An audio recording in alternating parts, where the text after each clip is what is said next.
My name is Tracy German. I'm self-identified Indigenous from the Haudenosaunee Nation, Six Nations Reserve in Brantford, Ontario.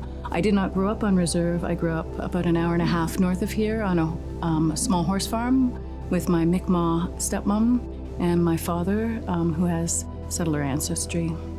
I'm an alumni of the program that I now teach in. Now it's transformed into the Bachelor of Film and Television program. But prior to that, it was a media arts program, and I had gone through that. I have a master's in fine arts from York University, and I've been making films for a long time. I was born in Toronto, and then physically have lived in this region for my entire 48 years.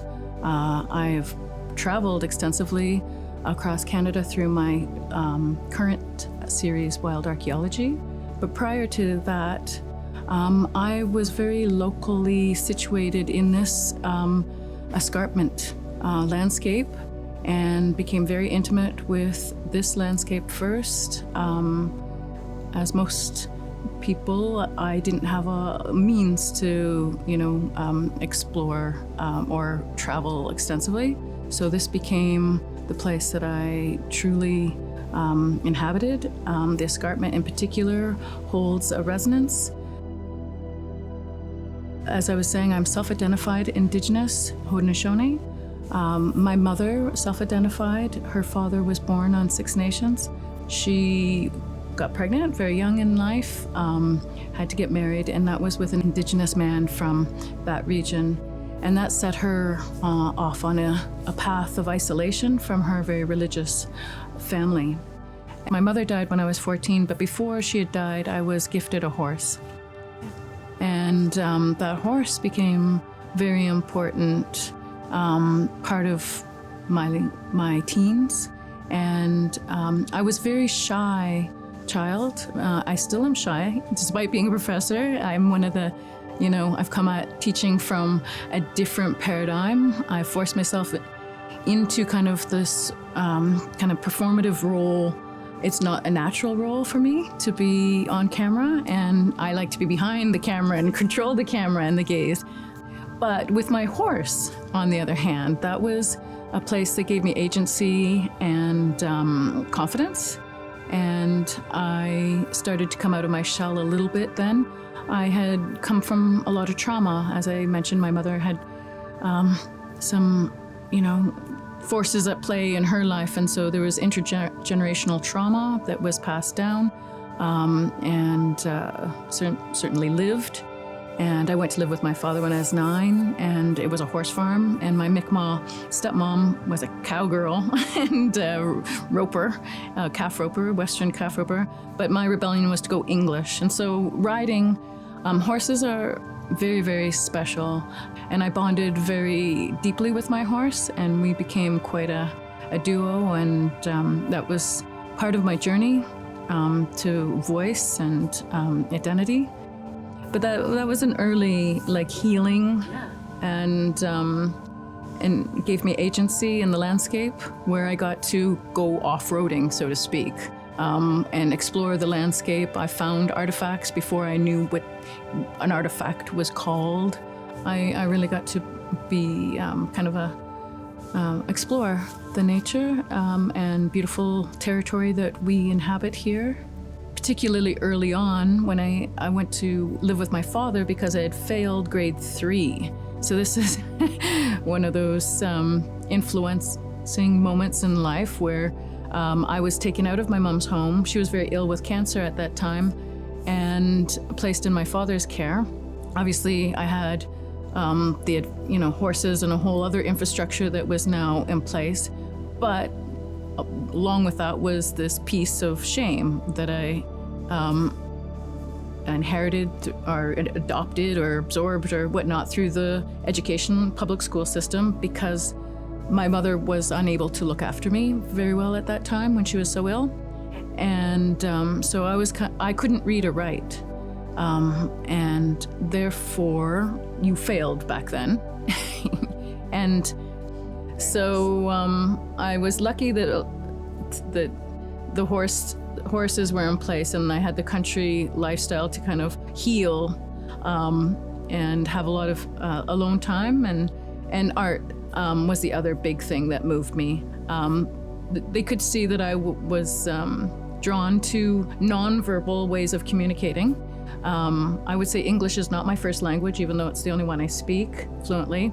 I think Indigenous. I think in landscape and through color and relationships and through other visual medium. I'm empathetic. I'm very kind, typically, not always, but typically, and cooperative and embody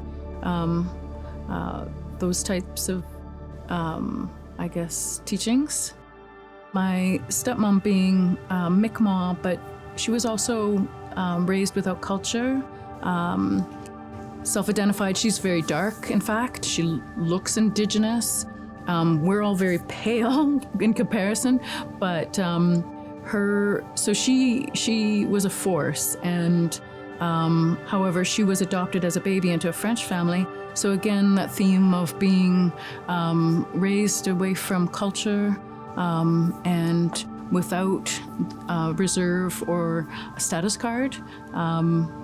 So seeing that play out on the home level, and her own idiosyncrasies out of her life experience. She was a big factor. She's very loud and gregarious and completely opposite to my character. So she was a teacher. It was kind of a friction, but also part of who's made me. At the time, I was very embarrassed by her kind of being so,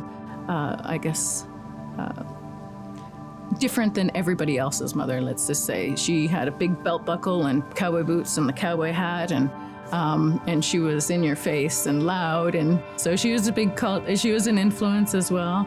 And then, of course, the teachers here at Sheridan. When I came as a student, I worked at a local newspaper. That was through a series of serendipitous encounters with friends.